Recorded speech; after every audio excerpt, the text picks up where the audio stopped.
Well, that's it. COVID-19 continues to burden an already overstretched education system in the country. At some schools, pupils attend classes on a rotational basis, meaning they lose 50% of learning time.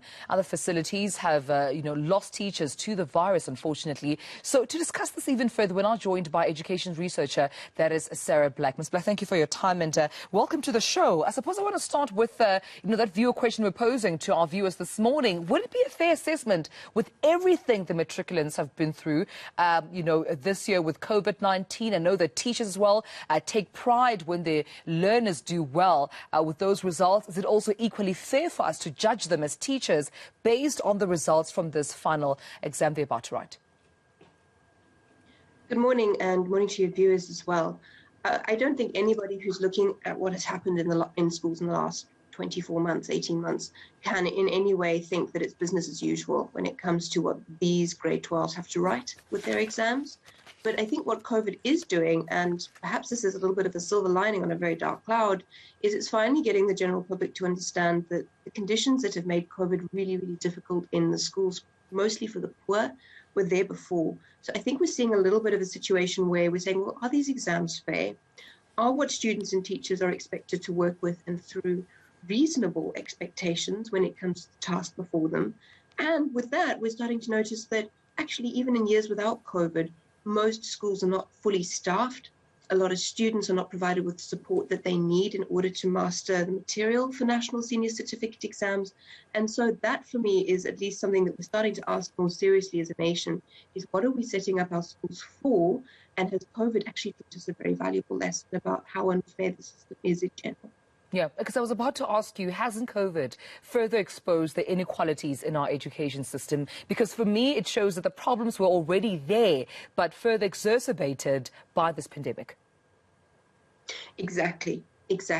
We've known for a long time that the schools that cannot collect fees in from the parents to supplement the budget, and that's the vast majority of our schools, that is 80% plus of our schools, are struggling. They are struggling with enough teachers to cover the subjects the children want to learn.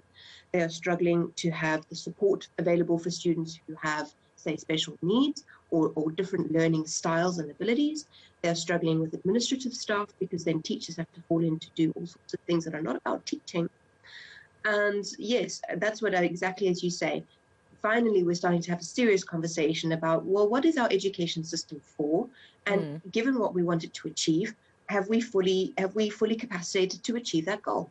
Yeah. And what are the lessons here to learn and also to avoid for future, or at least to try and resolve now and avoid for, in the future, do you think, in a government's perspective, stakeholder, for teachers, for pupils, even and I mean, I suppose even for families, for parents who should be a part of the solution in ensuring that, our education system is beneficial for their children in the long term?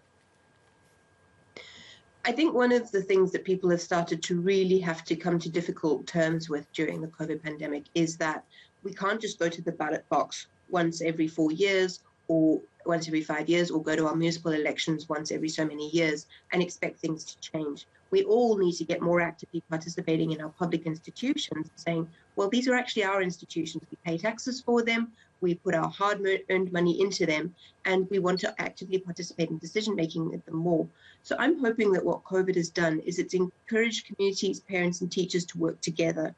We've seen a policy arrangement around the world, and South Africa has not escaped this, for the last 30 years, that has almost pitched parents as sort of customers and schools as service providers, and that they end up in a kind of tension with each other where it's like, well, you're not delivering the goods. That has not been a mentality that has served public schools very well. What is far stronger is for parents and teachers and principals and community leaders to come together and say, this is our school. What do we need in order to make it work for our children? And then to press upwards to decision makers together in order to get those things. Because united, there is much more chance of actually saying to the government above, we're trying to do our best here, but we're not capacitating us to provide for our children. But if we are constantly seeing each other as the antagonizers in the situation, we're not going to be able to exert the political pressure we need.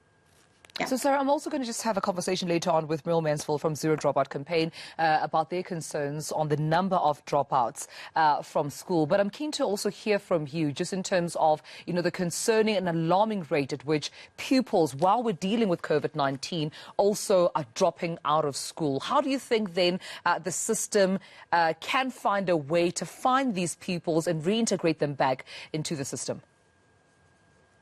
Well, one of the things that will bring those students back in is the belief that they will get a quality education when they come back.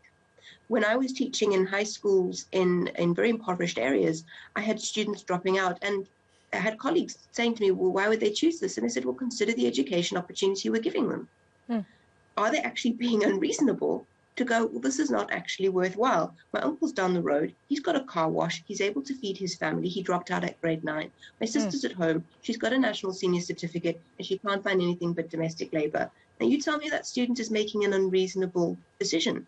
That's the problem. We think of dropout as always the worst thing a student could do, and perhaps in the long term, yes. But if school's not giving you a good education, then it's not necessarily the student being unreasonable or irrational. So how do we get those students back in? We do what we need to do, make schools work. Then students will go, this is a place that has opportunities for me. This is a place where I can grow and develop my life. Thought-provoking. And thank you for speaking to me, education researcher Sara Black.